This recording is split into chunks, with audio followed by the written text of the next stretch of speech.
Hello, we're here today speaking with Stephen Moore from the site Foreman. Welcome, Stephen. Good morning, John.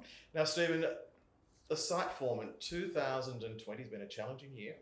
What was one of the highlights for the site Foreman?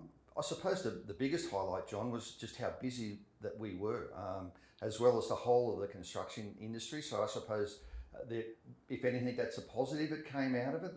The industry had a bit of a boom, and I think in one regard, that's probably to do with people spending more time at home. People working at home and spending extra 40 hours a week, realising that perhaps some of the spaces that they're living in aren't quite as suitable as what they were before. Yes, yeah. I think it's been a time that's really allowed us to understand the space we're living in, hasn't it? Because we're spending more time there, so I guess we tend to see what works and what doesn't work, which is great for the site Foreman.